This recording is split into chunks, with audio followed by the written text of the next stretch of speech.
the rule of law. You may have heard about it in your history class, but do you remember what it means? It basically ensures that a democracy doesn't turn into a dictatorship. It states that all men are equally subject to the law, even the lawmakers themselves. But what we take for granted in our European democracies is currently at stake. It's mostly the case in Poland and Hungary. In the second episode of What's Left, we explore the challenges facing the rule of law and why we must fight to defend it.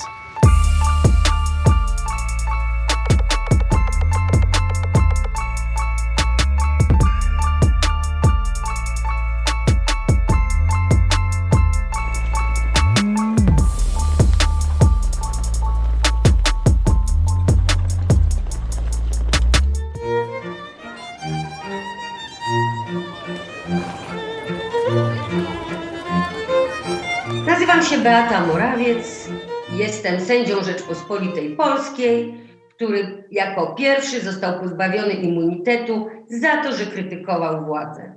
Bo wszystko, co dzieje się w stosunku do mnie, jak i w stosunku do sędziów, co do których toczą się jeszcze postępowania, jest reperkusją za udział w życiu publicznym, za walkę o praworządność. Judge Beata Morawiec is being prosecuted by the current Polish government, namely the ruling Law and Justice Party, more commonly known as PiS. An ultra-conservative and populist party that's in power since 2015. Wymyślone, bzdurne, całkowicie nieracjonalne zarzuty doprowadziły do tego, że 12 października quasi-izba dyscyplinarna w osobie pana Tomczyńskiego uchyliła mi immunitet, obniżając mi wynagrodzenie o 50%. Ms. Morawiec is now facing up to 10 years of prison on the fabricated charges of corruption. She's not alone in Poland. She's just one of the many Polish judges that the PiS government is trying to silence to take control over the judiciary and destroy the separation of powers in Poland. They are doing this in open defiance of the Polish constitution and even ignoring the rulings from the European Court of Justice. Is Poland leaning towards an authoritarian regime? We asked the question to Mr. Cimoszewicz, former Prime Minister and Justice Minister of Poland. I have no doubt that this is the intention of the people ruling the country to strengthen their autocratic power. It is more and more visible, especially recently, when they use force against peaceful protesters, when they persecute independent judges, when they persecute the opposition. This is the nature of autocracy. But the problems go well beyond the independence of the justice system and affect fundamental rights, such as media freedom, the protection of women's rights and minorities. Look at what happened last October in Poland with abortion rights. The Constitutional Court, now in the hands of the PiS government, made it illegal for women to abort even in cases when the fetus has severe defects, making the Polish law on abortion one of the most restrictive in the world. Hundreds of thousands of Polish citizens took to the streets to defend abortion rights in one of Poland's biggest protest movements in recent years. Unfortunately, Polish people are not the only ones facing worrying attacks on their democracy. The situation is actually even worse in Hungary, where the Prime Minister, Viktor Orbán, in power for the last 10 years, decided to build an illiberal state. He looked to Russia and China as good examples. Orbán's Fidesz party has imposed restrictions and increased its control over the opposition, the media, religious groups, the academic world, NGOs, the courts, asylum seekers, and the private sector. It has acted with a sense of complete impunity, under the protection of the European People's Party, which Fidesz is still a member of. So how did we get to this point? We asked the question to Klara Dobrev, Vice President of the European Parliament, an outspoken opponent to the Orbán regime. Unfortunately, my answer is that it was all possible because of European funding. Because European Union gave a lot of funds for development, and a big part of these funds went to the hands of oligarchs. And European Union was weak in a sense that they could not control that those money should go to the civil organization, to local government, to people. And instead of that, the money went to the big oligarchs. So they started to buy media, they started to create civil organization, they started to buy all kind of industry, and to build up a big power, which is very difficult now to defeat. In Poland and Hungary, the LGBTI+ community is also being targeted by populist politicians and nationalist groups.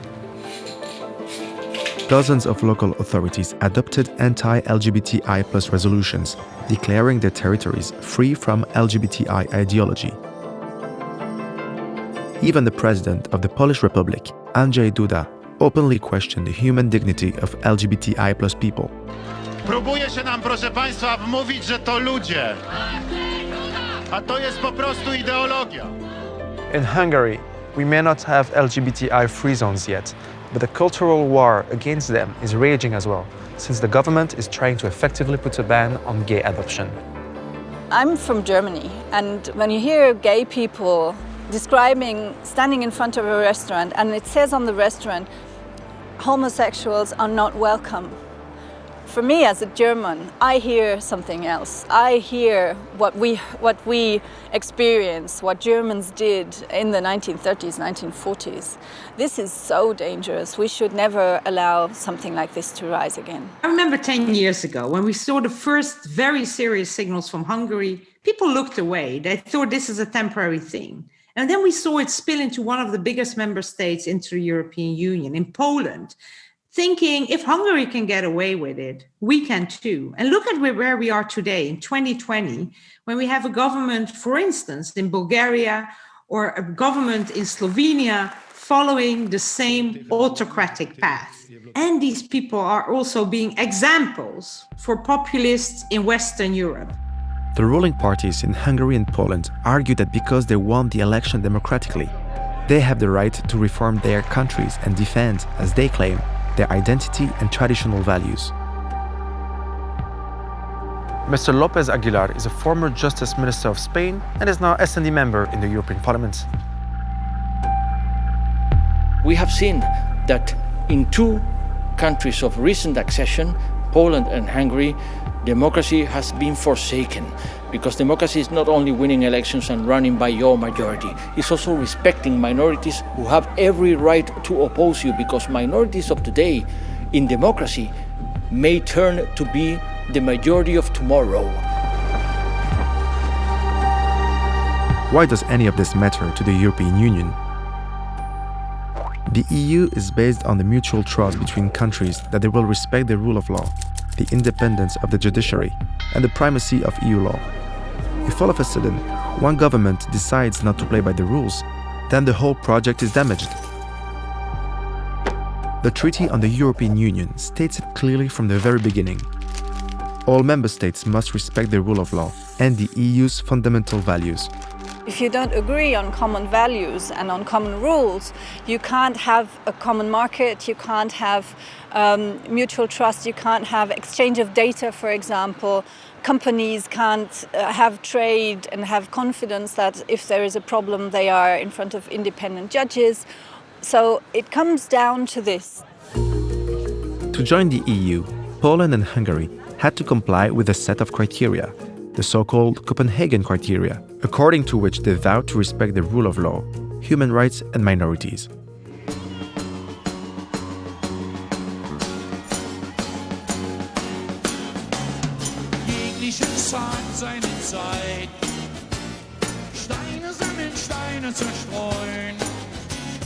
Now the question is, what happens if a country already inside the EU suddenly does a U-turn on these values?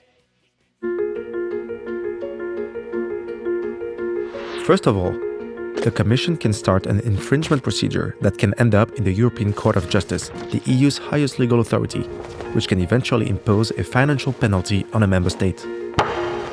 It worked when Poland tried to pass a bill on the early retirement of Supreme Court judges. It was designed to get rid of independent judges, including Małgorzata Gersdorf, the president of the Polish Supreme Court. Under the pressure of big financial fines, the PiS government gave up. This was a historic victory for the Vice President of the European Commission, Frans Timmermans. The problem is that these infringement procedures take a lot of time, and the rulings may simply come too late when the damage is already done. In theory, the EU also has the possibility to suspend a member state's voting rights in the Council. This is known as the Article 7 procedure, and was launched for the first time against Poland and Hungary in 2017 and 2018. To punish a particular country, you need a unanimity of all other member states in the European Council. Poland and Hungary already announced that they would veto any sanction against one another. We have the so-called Article 7 procedure, which is not working by now. First of all, it takes a lot of time. And second, even that we criticize the member state and are alerted because the rule of law is not respected, nothing is happening because the Council is not taking any decision. And according to our rules, the Council is the only institution who could work on it. The Socialists and Democrats have been calling for years for a new, much stronger, broader and faster EU mechanism to protect democracy, the rule of law and fundamental rights, with potential financial consequences. European citizens agree. A recent opinion poll shows that 77% of Europeans insist that EU funds should be linked to the respect for the rule of law. The S&D group fought hard in the negotiations on the new long-term EU budget and the Coronavirus Recovery Fund. Again, Poland and Hungary were threatening to veto, but the final result is that for the first time, the EU will have a mechanism linking the budget to the rule of law.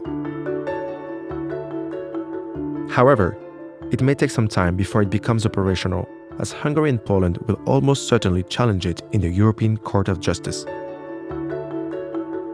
With this new mechanism, if a member state is abusing the justice system, they can be sanctioned, so they are not going to have, in the end, access to EU funds. In the future, we are going to discuss the future of the European Union, and I think it would be a good opportunity to enlarge the scope and the effectiveness of this new mechanism. But this is a first step, and this is a good step.